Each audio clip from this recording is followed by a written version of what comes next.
Hey, what is going on everyone? So in today's video, we're going to be talking about how you can essentially organize your schedule to finish all your work 10 times quicker. Now, a problem that a lot of students face nowadays, including myself, I faced a lot when I was in university, was that I didn't end up finishing all the work that I could on a daily basis. Sometimes I was doing things inefficiently, or sometimes I wasn't organizing my time properly. And I found that there are a couple quick tips that you could use in order to ensure that you finish all the work you want to do on a daily basis as quick as possible, so you could have a lot of free time throughout the day. Some days I was even sleeping in because I was like, oh, I finished all my work the day before. So in today's video, we're going to be talking about all those tips.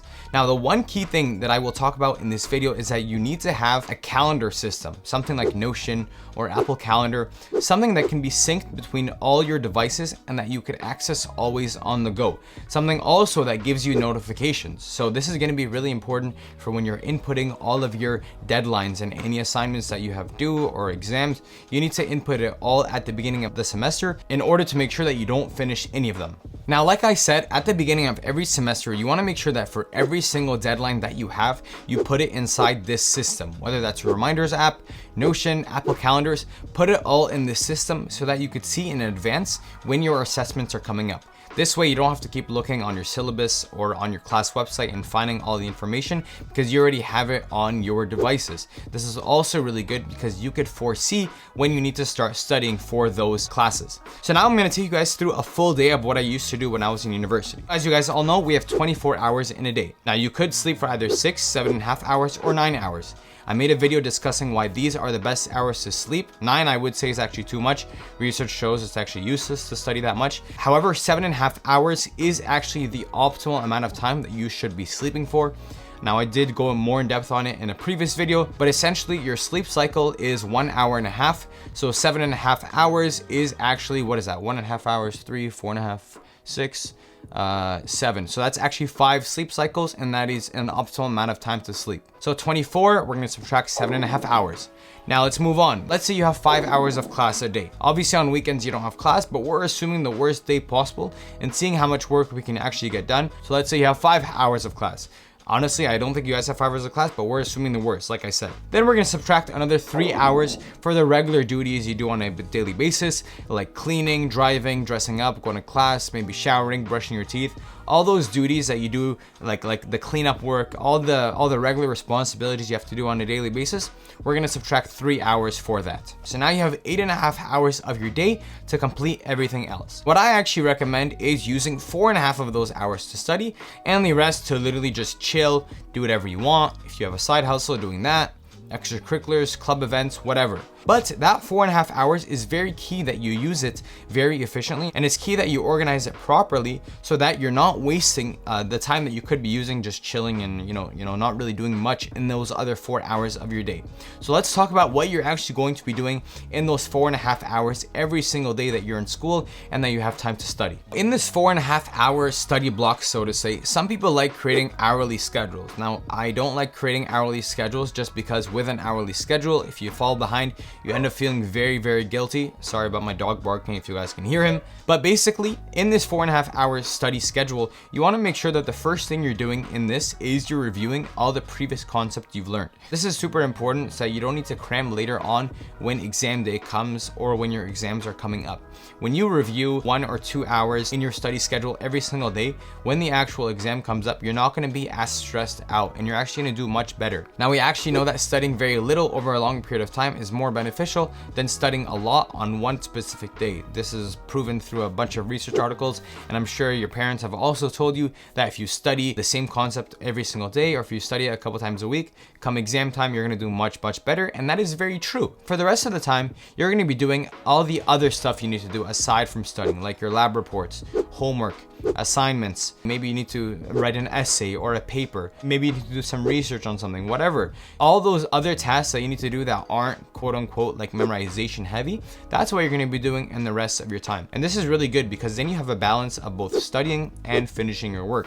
That way you're not like spending one full day doing an assignment while in another day you're fully studying, because you're going to get bored quickly. Something that I realized in undergrad is that I used to get bored very, very quickly if I stuck to a task for a long period of time. I get restless. I want to change it. I want to do something else. I didn't like it. Now, this is also very, very beneficial because when you actually do that 1 to 2 hours every single day, what you could actually do is test yourself in specific concepts that you have for school. The good thing about this is if you're already testing yourself now, come exam day, you're gonna do much better because you've already put yourself in that exam test situation. You've already upped the stakes and you've already put yourself in the situation where you need to pull that memory out of your brain. Now the question is, what are you going to be doing for the rest of your 4 hours? Now I found a really cool research article that explains how working out after you study is beneficial for yourself and the way that you actually memorize things over a long period of time. So what they did is they actually had 3 different groups: a low intensity group, a high intensity group, and a relaxing group. All these 3 groups basically had a couple words in how many words was that? I think it was 20 Polish and German words. So all of them had 20 Polish and German words they needed to memorize. Obviously, Polish and German words aren't words they know because they all spoke English. They told them to basically memorize them, and that's what they did. And they essentially tested all of these 3 groups after 60 minutes. And then they told all of these 3 groups to go and work out. So the relaxing group obviously didn't go and work out, they just chilled. So the high intensity could have went on a run, and the low intensity one could have just went walking on a treadmill, something super simple like that. And then they tested them. And not surprisingly, the relaxing group actually had higher recall. This is not surprising because the other groups, it was harder for them to recall things that were new right after finishing a workout because, you know, your mind is so focused on the workout itself. You're kind of like elsewhere for like an hour or so. So this kind of makes sense that they couldn't recall it.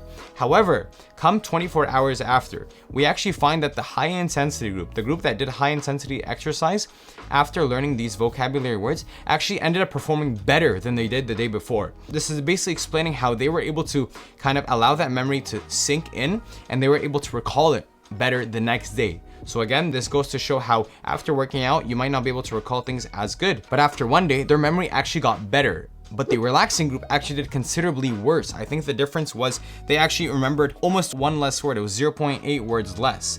Now for the high intensity group, they were actually remember 0.2 words more. So on average, they were actually able to recall 0.2 words more. And the low intensity group actually did worse as well, similar to the relaxing group, where they were only able to recall 0.2 words less. So this shows that maybe after finishing your 4.5-hour session of studying and finishing all your work, maybe it's beneficial to go and do a high intensity interval exercise. 20 minutes, 30 minutes. It doesn't have to be very long, but something quickly to get your body moving. This would also help in getting your exercise out for the day while also helping you learn in the long run. Another cool factor that comes with working out after is that this helps a lot with mental health. We as students, we have problems with mental health in that if we study a lot or if we're too focused on school, our mental health starts to deteriorate over time. I'm sure you guys have seen this in your school with mental health awareness campaigns. In Canada, we have Bell Let's Talk that happens every single year.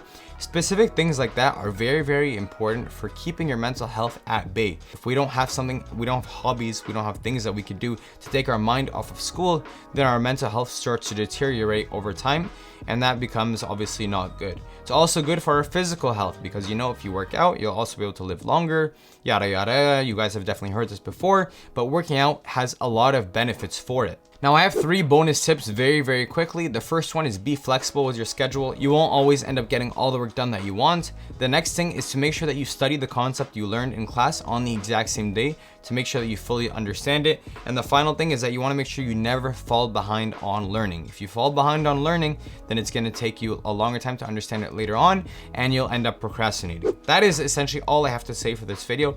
I hope this video was beneficial. These are some good tips that I personally think will benefit you because they did benefit me a lot, especially in terms of the workout one. That one I haven't really heard a lot of people talking about, and this is actually new information for me. So it's really cool to understand how you could play around with your environment to help best suit you to do better on your exams.